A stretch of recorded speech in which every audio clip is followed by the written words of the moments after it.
नमस्कार दोस्तों, आप सभी का मेरे YouTube channel math master 1 million में स्वागत है। दोस्तों आज इस वीडियो में हम बात करने वाले बिहार एसएससी और बिहार पुलिस से संबंधित जो क्वेश्चन महत्वपूर्ण जो होते हैं, मैं आपको इस वीडियो में दोस्तों लगभग जो है 30 से 40 क्वेश्चन जो है मैं आपको रिविज़न करवाने वाला हूँ, डिस्कशन करने वाला हूँ। तो चलिए वीडियो को हम स्टार्ट करते हैं।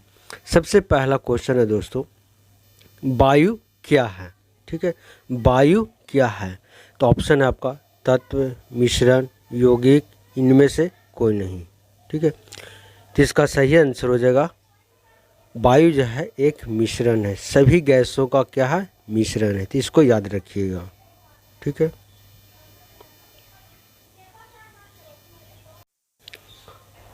अगला प्रश्न है, यांत्रिक ऊर्जा को विद्युत ऊर्जा में किसके द्वारा बदला जाता है? ऑप्शन है ट्रांसफार्मर, आमीटर, गैल्वेनोमीटर, डायनेमो। ठीक है, इसका सही उत्तर हो जाएगा डायनेमो। डायनेमो जो होता है यांत्रिक ऊर्जा को विद्युत ऊर्जा में बदला जाता है। इसको याद रखिएगा दोस्तों।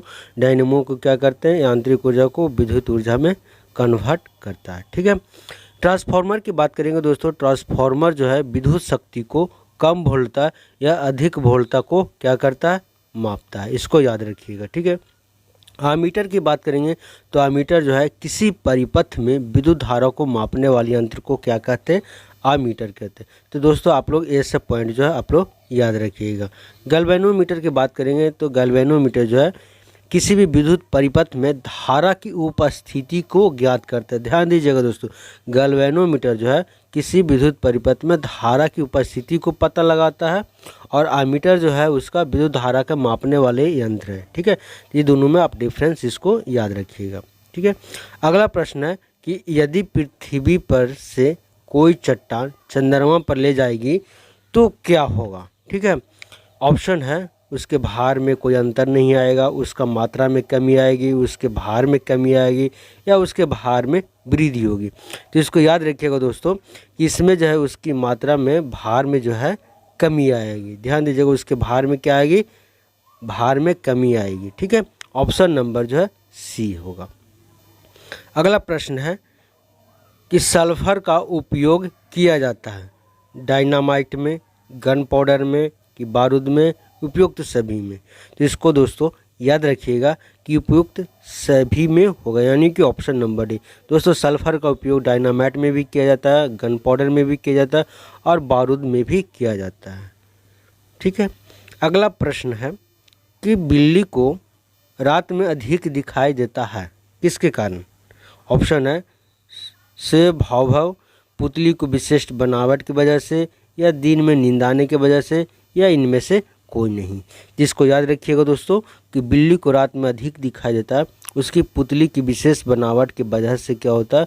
बिल्ली को जो है रात में दिखाई देता है। चलिए अगला प्रश्न है कि ऊष्मा की सबसे अच्छी चालक धातु कौन सी है?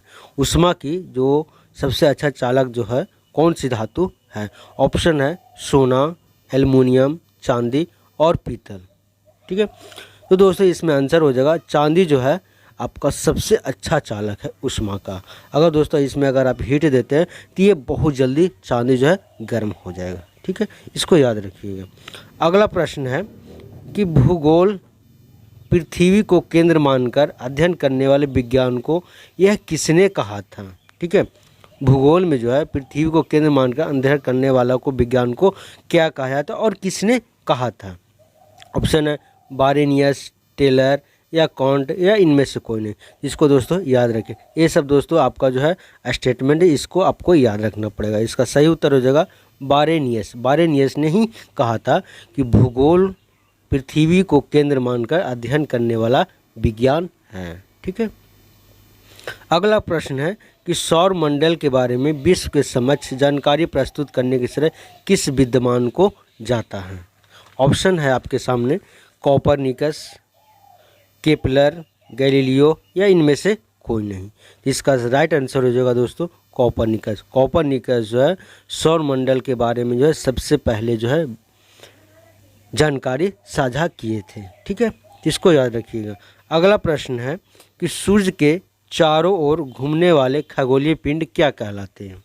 सूर्य के चारों ओर घूमने वाले खगोलीय पिंड को क्या कहा जाता है? तो इसका ऑप्शन है ग्रह, उपग्रह, पुच्छल तारा और ये सभी। तो इसको याद रखिएगा दोस्तों, जो है सूर्य के चारों ओर घूमने वाले खगोलीय पिंड को क्या कहते हैं? ग्रह कहते हैं। जैसे ये सूर्य के चारों तरफ जो है दोस्तों पृथ्वी, मंगल, बुध, ये सब ग्रह जो है आपको चक्कर लगा रहे हैं, ठीक है, जिसको ग्रह कहा जाता है। अगला प्रश्न है दोस्तों, अभी जो 5-6 क्वेश्चन आपको जो आएगा भूगोल से संबंधित क्वेश्चन आएगा, ठीक है।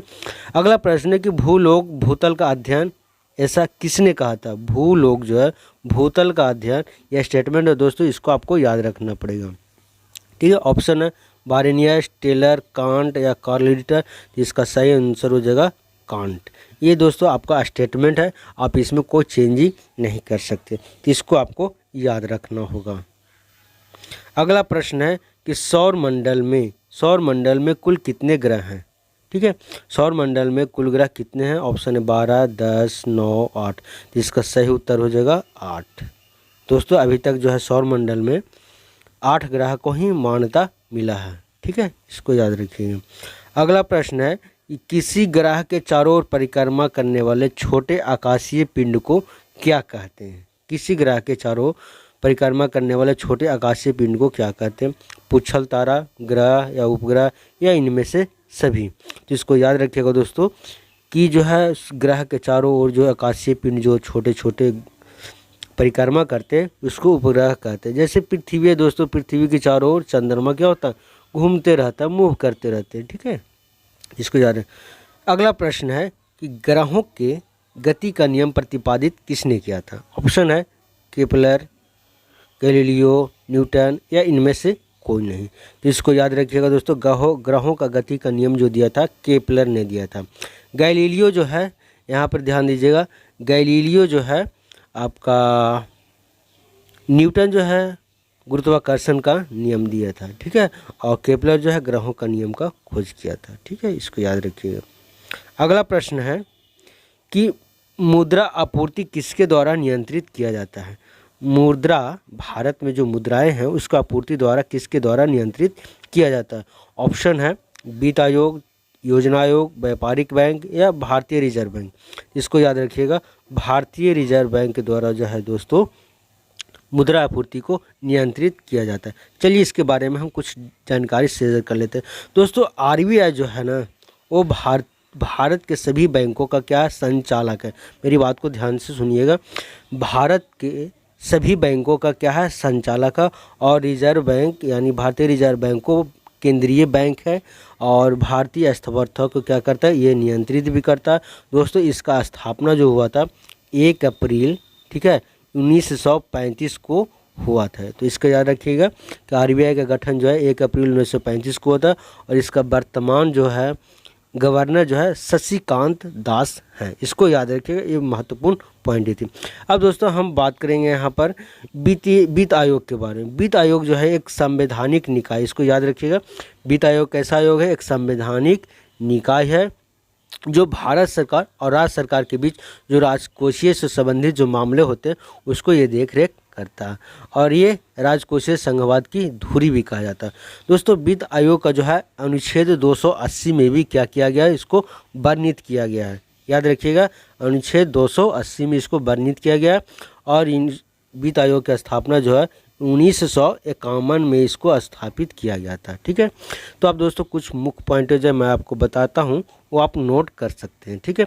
योजना आयोग के बारे में बात करेंगे तो योजना आयोग जो है, ध्यान दीजिएगा, योजना आयोग जो है इसकी स्थापना 15 मार्च 1950 को इसका स्थापना हुआ था आयोजना आयोग को, ठीक है। और इसका हाल ही में प्रधानमंत्री नरेंद्र मोदी ने 2014 में जो है इसका योजना आयोग से बदलकर नीति आयोग नाम रख दिया गया है, ठीक है। इसको आप ध्यान दीजिएगा। चलिए अगला प्रश्न है कि भारत में सबसे ऊंचा जलप्रपात कौन सा है? भारत में सबसे ऊंचा जलप्रपात कौन सा है? ऑप्शन है होगनकल प्रपात, शिमला प्रपात, जोग प्रपात या कोल्टालम प्रपात।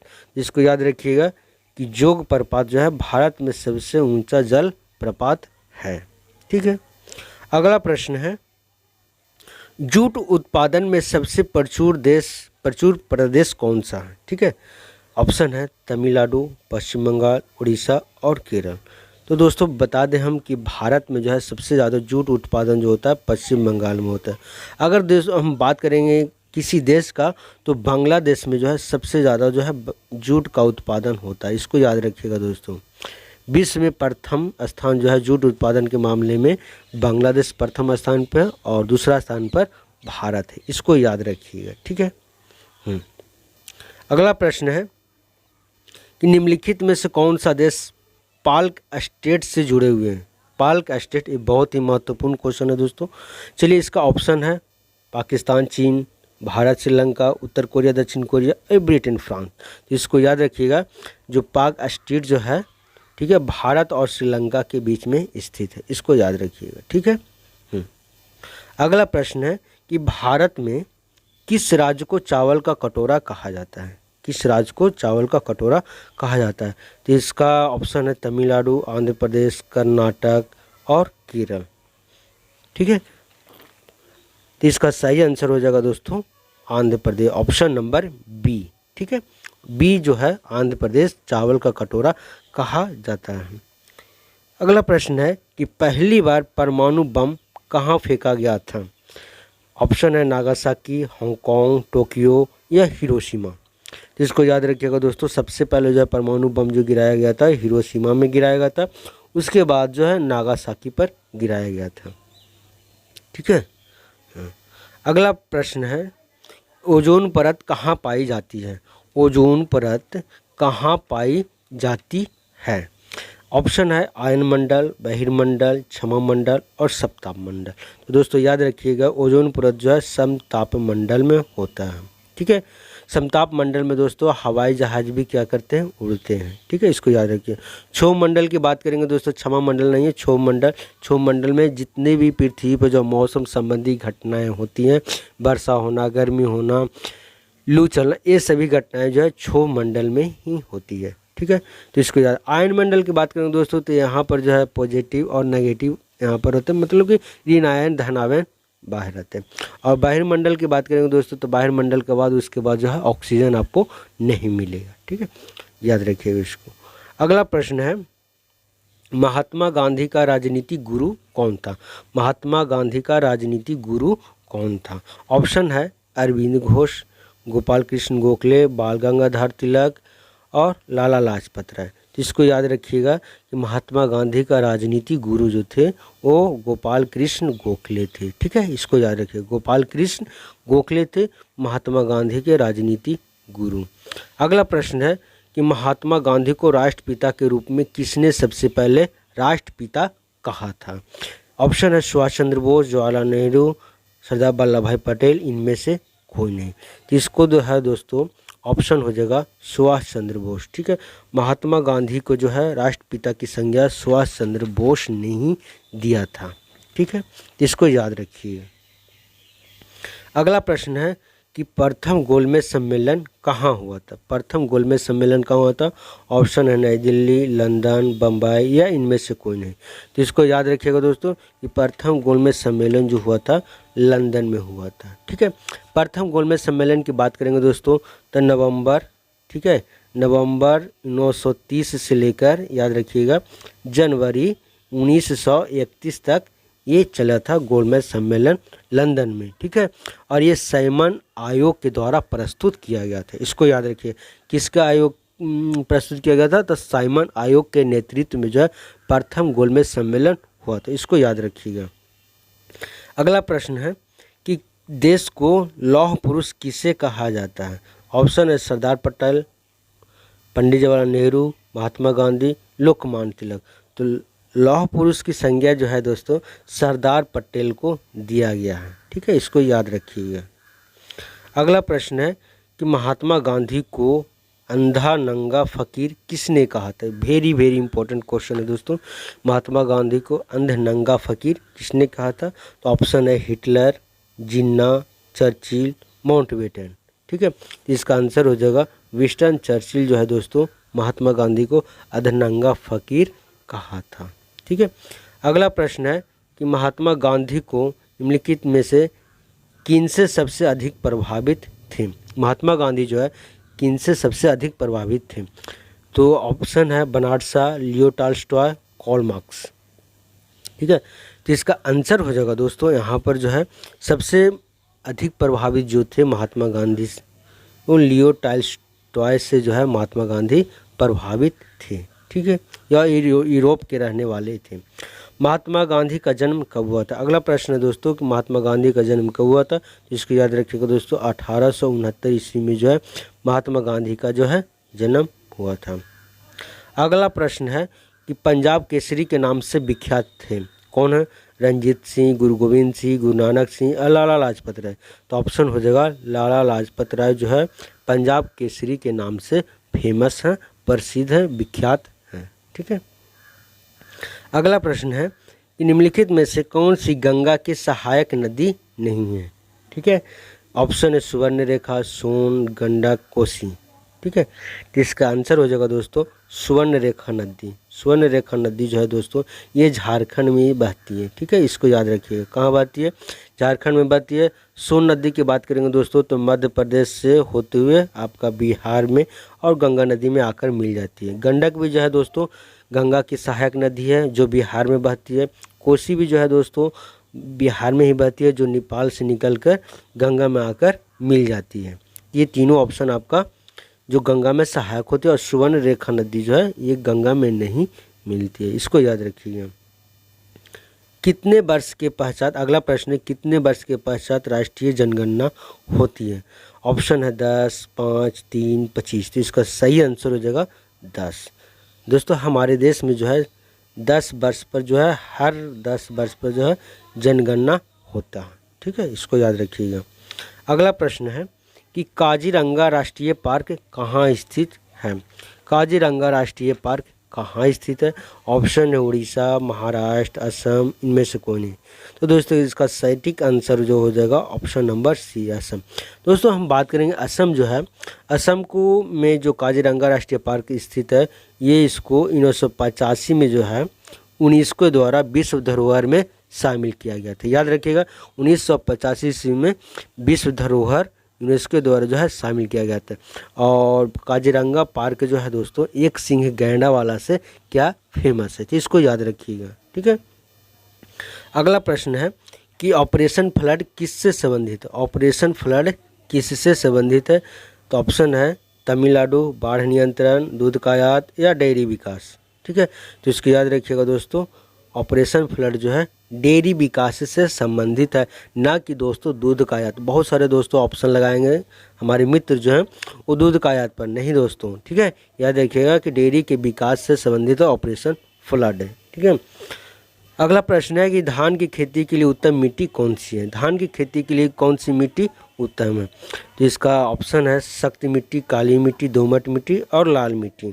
ठीक है, तो धान की खेती के लिए जो है दोमट मिट्टी जो है वो परफेक्ट मिट्टी होता है, और इसमें सबसे ज़्यादा धान की खेती भी उत्पादन होता है। ठीक है, इसको याद रखिएगा। अगला प्रश्न है कि कौन से भारतीय शहर हेली इलेक्ट्रिकल से संबंधित है? हेवी इलेक्ट्रिकल से संबंधित है। ऑप्शन है नागपुर, रायपुर, भोपाल, लखनऊ। इसका राइट आंसर हो जाएगा दोस्तों भोपाल। ये सब दोस्तों जो है ऑब्जेक्टिव जो क्वेश्चन है वो आपको याद रखना पड़ेगा। ठीक है, ये बहुत ही महत्वपूर्ण क्वेश्चन है। अगला प्रश्न है कि भारत में हरित क्रांति का श्रेय जिस सुविख्यात कृषि औद्योगिकी को जो नाम से जाना जाता है उनका क्या नाम है? ठीक है, तो ऑप्शन है आर वेंकटरमन, सीताकांत महापात्र, डॉक्टर वर्गीस कुरियन या जयंत नार्लिकर। ठीक है, इसका सही आंसर हो जाएगा डॉक्टर वर्गीस कुरियन जो है वो हरित क्रांति से संबंधित है। ठीक है, इसको याद रखिएगा। अगला प्रश्न है कि राणा प्रताप सागर स्थित है किससे संबंधित है? सौर ऊर्जा से संबंधित है, सिंचाई से संबंधित, कि नाभिकीय ऊर्जा से या जल विद्युत से? तो इसको याद रखिएगा कि जल विद्युत से जो है संबंधित है। राणा प्रताप सागर जो है वहाँ जो है उस नदी पर जो है मतलब कि जल विद्युत उत्पादन होता है। ठीक है, अगला प्रश्न और लास्ट प्रश्न है दोस्तों, इसको ध्यान से देखिएगा कि पृथ्वी और सूर्य के बीच अधिकतम दूरी जो है किस तिथि को होता है? ठीक है, किस तिथि को अधिकतम दूरी होता है, इसको याद रखिएगा। 4 जुलाई को अधिकतम दूरी होता है। पृथ्वी और सूर्य के बीच की दूरी जो है अधिकतम 4 जुलाई को होता है। और दोस्तों बात करेंगे हम सबसे नज़दीक कब होता है, तो इसको याद रखिएगा, दिसंबर माह में होता है। दिसंबर माह में यानी कि आपका 25 दिसंबर को होता है। तो दोस्तों अगर वीडियो अच्छी लगी हो तो दोस्तों मैंने लगभग जो है 30 से 40 क्वेश्चन जो मैंने आपको कवर कराए हैं इस सब में। तो दोस्तों अगर आप चैनल पर नए हैं तो चैनल को जरूर सब्सक्राइब करिए, ताकि नेक्स्ट आने वाले वीडियो को नोटिफिकेशन जो है आप तक सबसे पहले पहुंच सके। दोस्तों आज के लिए इतना ही।